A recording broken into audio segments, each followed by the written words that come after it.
Sou o pastor Giovanni, eu tenho uma palavra de Deus para o seu coração. Desde já quero deixar um convite aqui para você. Amanhã à noite, às 20 horas, aqui na Igreja Casa na Rocha, Dr. Camargo 4555, no centro de Umuarama, nós teremos um preletor especial que está vindo lá de Campo Mourão para estar ministrando para nós. O pastor Rildo Almeida, lá da Bahia, né? Ele está morando agora ali em Campo Mourão, pastoreando a primeira igreja batista do aeroporto, estará conosco, uma palavra especial do coração de Deus aos nossos corações. Se eu fosse você, não ficaria de fora. Amanhã, às 20 horas, na Igreja Casa na Rocha, vem estar conosco no nosso culto de celebração. E se você puder, à tarde também, vem orar conosco aqui na igreja, no nosso momento de intercessão. Nós temos um culto de oração todas as quartas-feiras, toda quarta-feira, a partir das 2:30 da tarde, estamos orando aqui, clamando ao Senhor em favor da sua vida, da sua casa, da sua família, da nossa cidade, empresários, comerciantes, todas as pessoas da sociedade civil que são representadas na nossa cidade. Nós estamos aqui juntos, intercedendo em favor dessas pessoas no culto de oração. Então, culto à noite, às 20 horas amanhã, e culto de oração às 14 horas aqui na igreja, tá bom? Então, vamos que vamos, queremos dar um salve aí, né?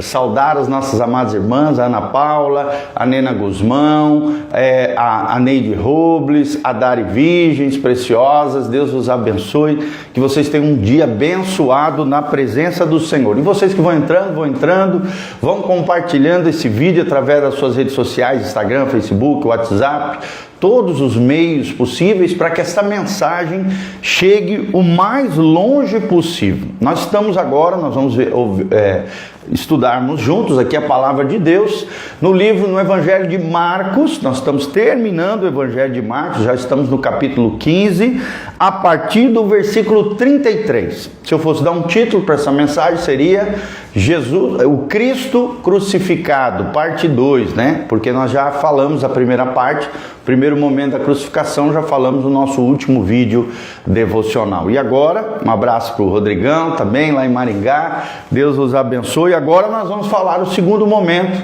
sobre a crucificação de Cristo, baseado no Evangelho de Marcos, que apresenta Jesus como servo leal, servo fiel ao seu chamado, à sua vocação, ao seu propósito de nascer, viver, ter uma vida exemplar a cada um de nós, sua vida, obra, ministério nessa terra, morrer na cruz, ressuscitar dentre os mortos, ascender aos céus, e hoje Jesus está à direita de Deus Pai, intercedendo por nós. Então vamos ler Marcos capítulo 15, 33. E chegada a hora sexta, aproximadamente 3 horas da tarde, houve trevas sobre toda a terra até a hora nona, ou seja, 3 horas de trevas sobre a terra, após a crucificação de Jesus. E nesse período tenebroso, trevoso do mundo, a hora nona, diz a palavra de Deus no versículo 34 do capítulo 15 de Marcos, e na hora nona, ou seja, 3 horas depois do início da crucificação, Jesus exclamou com grande voz, dizendo: Eloi, Eloi, lama sabachthani. Eloi, Eloi, lama sabachthani. Que traduzido significa: Deus meu, por que me desamparastes? O que significa essa frase, Eloi, Eloi, lama sabachthani? Significa, aqui está em aramaico, né, o idioma original daquela época. Eles falavam hebraico, o judeu naquela época, conheciam, né, o grego. Não todo mundo, mas as pessoas mais letradas conheciam o grego clássico, o grego koiné, era o idioma daquela época, né?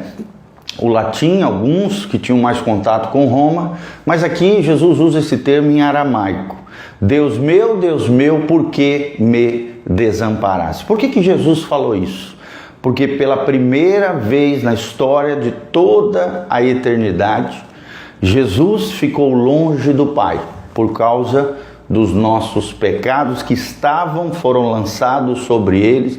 Tenta imaginar comigo os pecados de toda a humanidade, de todos os tempos, de todas as eras, lançados sobre o nosso substituto, o nosso cordeiro vicário, substitutivo, Jesus de Nazaré, o cordeiro inocente.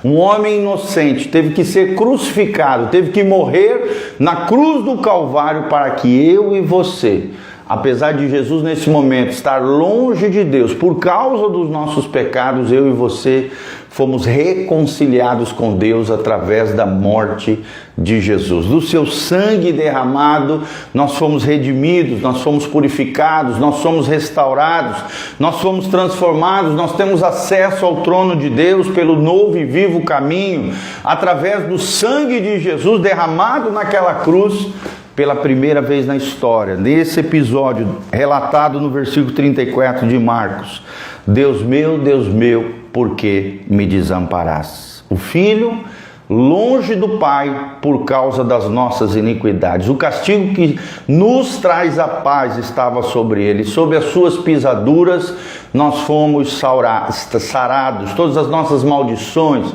todas as nossas iniquidades e pecados foram lançados sobre o Filho de Deus, o Filho do homem. Jesus de Nazaré, o Deus homem, carregou sobre si todas as nossas iniquidades. Aí vem o versículo 35. E alguns dos que ali estavam, ouvindo isto, diziam: eis que chama por Elias. Por quê? Porque Jesus estava falando uma palavra muito semelhante a Elias. Eloi, Eloi, que significa Deus meu, Deus meu. Lama sabachthani, por que me desamparaste? Então, quando ele falava Eloi, Eloi, os que estavam ao seu redor ali olhando, muitos caluniando, blasfemando, zombando, dizendo: se és filho de Deus, desce dessa cruz, quero ver se realmente você é filho de Deus. E achavam que Jesus estava clamando por Elias. Você sabe que Moisés e Elias são os dois grandes personagens, e Davi, né, o rei Davi, são os três grandes personagens do Antigo Testamento. Elias como representante dos profetas e Moisés como representante da Torá, da lei, do Pentateuco, né, aquele que escreveu as leis mosaicas, como a gente conhece, ou como o judeu chama de Torá, a lei de Deus. Então, toda vez que nós lembramos da lei, lembramos de Moisés. Toda vez que lembramos dos profetas, lembramos do grande profeta Elias. Por isso que na transfiguração apareceu quem do lado de Jesus? De um lado Moisés e do outro lado Elias, simbolizando todo o conteúdo do Antigo Testamento, que é conhecido pelos judeus e por nós também como a lei e os profetas. Elias, símbolo dos profetas; Moisés, símbolo da lei. E um deles correu a embeber uma esponja em vinagre e, pondo-a numa cana, deu-lhe de beber, dizendo: deixai, vejamos se virá Elias tirá-lo. Ou seja, até ali aparentemente fazendo um gesto de misericórdia, de compaixão, ali na verdade nós percebemos uma ironia, uma zombaria por parte desses que assim estavam fazendo isso. Deixai, vejamos se virá Elias tirá-lo. É uma espécie de ironia aqui, de zombaria, de chacota com Jesus. Vamos ver se realmente Elias virá para tirá-lo dessa cruz. E no 37, Jesus, dando um grande brado, expirou, ou seja, deu seu último suspiro de vida. Jesus suspirou. E o véu do templo então se rasgou em dois, de alto a baixo. O que significa isso? O véu do templo se rasgou. Meus irmãos queridos, quando o véu do templo se rasga, e o véu aqui era o que separava o lugar santo do santíssimo lugar, significa que ali havia um muro de separação, uma espécie de cortina que separava o lugar santíssimo do lugar santo. No lugar santo havia o candelabro, a mesa dos pães da preposição, e havia o incensário, as mesas do pão da proposição, simboliza Deus como nosso provedor, o Jeová, o Deus que é o nosso pastor e nada nos faltará, a provisão de Deus. O incensário de oração simboliza os sacrifícios de oração, o clamor, as súplicas que fazemos diante de Deus, que sobem diante de Deus como um aroma suave diante do Senhor, as narinas do Criador. E à esquerda o candelabro simboliza, tem 7 hastas, ficavam com óleo ali, queimando por todo sempre. O óleo simboliza o Espírito Santo, os 7 Espíritos de Deus relatados lá no profeta Isaías, os 7 Espíritos de Deus, o Espírito Santo, que ilumina a vida do homem e que é o óleo de Deus que nos faz reacender, que acende a chama dentro do nosso coração, nas nossas relações com o Senhor. Mas entre esse lugar santo e o Santíssimo Lugar tinha uma cortina que separava, que apenas o sumo sacerdote adentrava ali no dia do Purim, no dia da purificação. Todos os homens de Israel, mulheres, crianças, iam para Jerusalém, e ali um sacrifício, um grande sacrifício, era feito de um cordeiro imolado, sem defeito nem falha. Esse sangue era derramado sobre o altar e um pouco desse sangue era levado no lugar santíssimo para ser colocado diante da Arca da Aliança. Então, uma vez por ano, o sumo sacerdote entrava lá, fazendo de gesto cerimonial, sacrificial, pedindo perdão pelos pecados de forma intercessória de todo o povo de Israel uma vez por ano. E aí o povo louvava, adorava o Senhor, faziam clamores ali, orações diante do Senhor, agradecendo a Deus pelo perdão dos seus pecados. Mas o véu rasgou após o último suspiro, o último expirar do Criador, do Rei dos Reis, do Senhor dos Senhores, Jesus de Nazaré. O que significa isso, querido? Agora nós temos acesso pelo sangue de Jesus ao coração de Deus, ao trono da sua graça.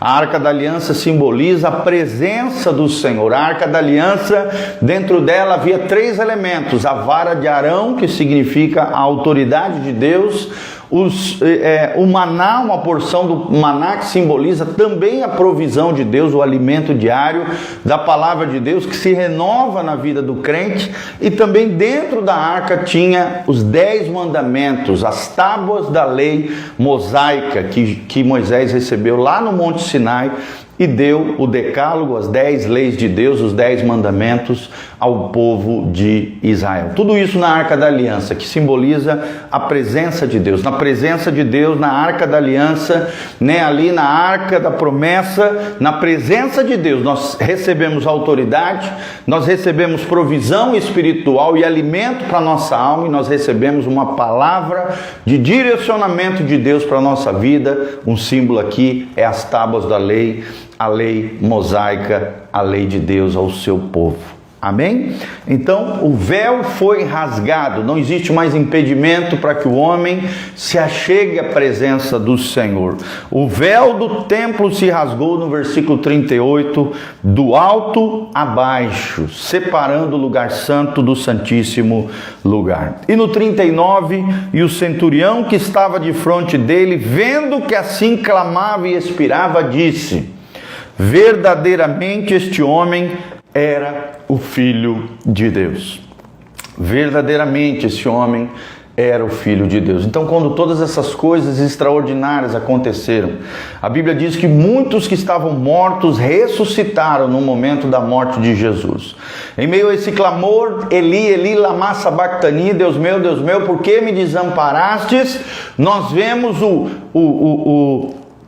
se rasgando o véu do templo de alto a baixo, de baixo, do alto a baixo, e um centurião, ou seja, um grande soldado romano, percebendo que ali estava verdadeiramente um homem que era Filho de Deus. Que nós venhamos a reconhecer que Jesus é o Filho do homem, que Jesus é o Salvador de todo aquele que crê, que Jesus é o verdadeiro homem, Filho de Deus. Que tenhamos a mesma fé desse centurião que viu toda essa cena e percebeu que um homem inocente estava morrendo naquela cruz no nosso lugar. E também ali estavam algumas mulheres olhando de longe, entre as quais também diz o texto sagrado no versículo 40, Marcos 15:40, 40. Maria Madalena viu toda essa cena. Maria, mãe de Tiago, o menor, e de José e Salomé, mulheres que estavam aos pés de Jesus no momento da morte, do último suspiro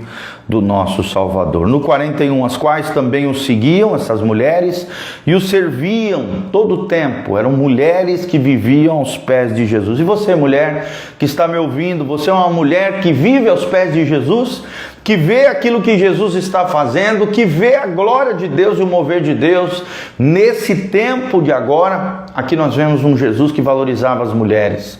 Tem muita gente que diz que o cristianismo é machista, que o cristianismo é patriarcal. Irmão, isso é uma grande ignorância espiritual. Se tem alguém que trouxe dignidade, honra, respeito, amor, afeto, afago, puro, honesto, foi Jesus de Nazaré. Quem viu primeiramente o Cristo ressurreto? Foram mulheres que foram no sepulcro e viram a aparição do anjo dizendo: esse Jesus que vocês estão procurando ressuscitou. Então, nós vemos, quando estava na Galileia, e muitas outras mulheres que tinham subido com ele a Jerusalém. Jesus era alguém que estava rodeado de homens fiéis, de discípulos amados, de apóstolos, de discípulos e multidão, de homens e mulheres que o serviam, homens e mulheres que estavam aos pés de Jesus. Então podemos aprender isso. Qual é o melhor lugar para se estar? É aos pés de Jesus. E o que nós devemos fazer quando estamos aos pés de Jesus, quando estamos na presença de Deus? Servirmos o Cristo servindo as pessoas e reconhecendo que verdadeiramente Jesus é o Filho de Deus. Verdadeiramente, como esse centurião reconheceu, Jesus é o Filho de Deus. Deixa eu deixar para você aqui, quem é Jesus para você? Você realmente conhece Jesus de Nazaré? Você tem recebido Jesus de Nazaré como Senhor e Salvador da sua vida? Você reconhece que todo dom perfeito, toda dádiva, toda bênção procede do Pai das luzes, do nosso Deus, do Pai celestial, aquele que enviou Cristo Jesus para morrer na cruz no nosso lugar. Lembre-se, Jesus teve que, pela primeira vez na história de toda a eternidade, de um Deus que não tem início, não tem fim, que vive para todo sempre, que é o Criador de tudo e de todos. Jesus, como homem, ali naquele momento no Calvário, na cruz do Calvário, como Deus homem, pela primeira vez, ficou apartado do Pai por causa das nossas iniquidades. Jesus sofreu tudo isso, todo esse agravo, toda essa via dolorosa, toda essa via cruz, todo o sofrimento, xingamentos, ofensas, cruz, coroa de espinhos, chicotadas, açoites, zombarias, afrontas, tudo isso Jesus sofreu por amor a nós. Ele já provou o seu amor por nós. Agora chegou a nossa vez de provarmos o nosso amor por Ele. Louvado seja o nome do Senhor. Quero mandar um abraço para o Hélio Novaes, a Vilminha Marques, a Daiane Dalsazo, a Maria, a Dolores Conaccione, o Vitor Eulálio, a Mari Gazi, preciosa, lá do Mato Grosso, ela daqui, mas mora lá, Deus te abençoe. A Derlânia Vieira, lá de Moreira Salles, a Andréa Jardim, nossa preciosa ovelhinha também, a Renata Gazi, a Ania, a Aline, e todas essas, Cristina Aparecida da Silva, Rodrigo Struck, que saudade de todo esse povo de Deus. Nessa quarta-feira, irmãos, 20 horas, teremos o pastor Rildo Almeida pregando na nossa igreja uma palavra do coração de Deus para você. Quarta-feira à tarde, 2h30, reunião de oração. E no domingo, agora temos 2 cultos. Às 9 horas da manhã nós temos um culto com escola bíblica dominical e às 19 horas temos o nosso culto de celebração das células aqui na igreja Casa na Rocha. Dr. Camargo, 4555, no centro de Umuarama, pertinho do Posto Brasil, da Aviação Umuarama. Estamos aqui servindo ao Senhor, atrás da Casas Bahias, atrás da Casa Luanda. Aqui nós estamos aqui nessa quadra, servindo ao Senhor na igreja Casa na Rocha. Aqui embaixo, irmãos, tem o link de descrição, onde você vai encontrar todas as nossas redes sociais, o nosso site, casanarrocha.com, e também tem todas as informações, se de alguma maneira você quiser contribuir, exercer generosidade, ser um cooperador fiel nessa obra linda de pregação do Evangelho, cuidado de vidas, famílias, salvação de almas, plataformas, tudo isso você pode se engajar conosco, ser um cooperador fiel com as informações que estão aqui no link de descrição, em nome de Jesus. Nós também estamos divulgando sempre as nossas redes sociais, os nossos sites, todas as informações em todas as nossas redes sociais. Um aviso agora, os nossos cultos já não estão mais no Facebook, nós estamos colocando no YouTube. Siga lá o nosso canal no YouTube, youtube.com/PRGiovanni, PR de pastor, Giovanni, PR Giovanni. Tem os horários lá, todas as informações para que você possa estar conectado conosco. Quarta-feira, 20 horas, domingo às 9 horas e domingo às 19 horas. Louvado seja o nome do Senhor. Tá bom, querido? Você que chegou agora no final, né? Pegou só o finalzinho desse estudo, desse devocional, dessa reflexão da palavra de Deus. Entre lá, eu vou deixar disponível aqui no Instagram. Você pode entrar de novo e ouvir toda essa palavra em nome de Jesus. Feche os seus olhos, coloque a mão no seu coraçãozinho. O pastor Giovanni quer terminar orando pela sua vida.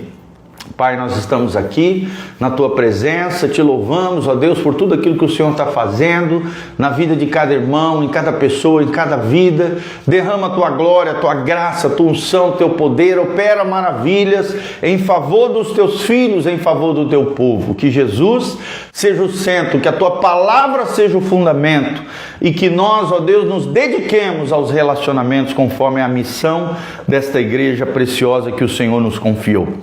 Abençoa cada ovelhinha, ó Deus, cada discípulo do Senhor Jesus, cada homem e mulher dentro das suas necessidades.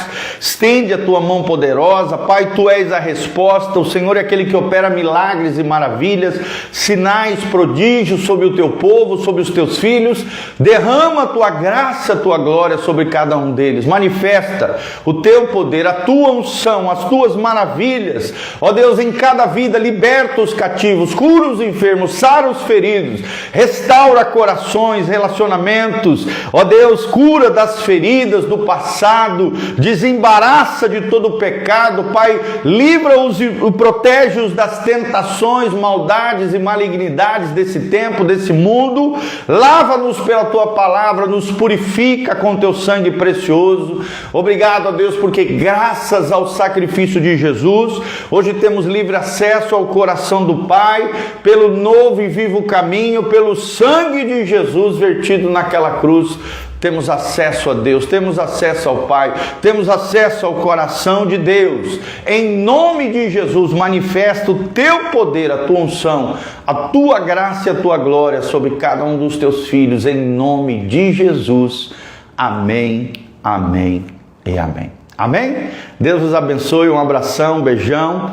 Entre no nosso site, casanarrocha.com, artigos, vídeos, áudios, cursos online e muito material ali de graça para que você possa crescer e florescer no Senhor. Um abração, um beijão, Deus os abençoe, a graça e a paz de Jesus. Amém.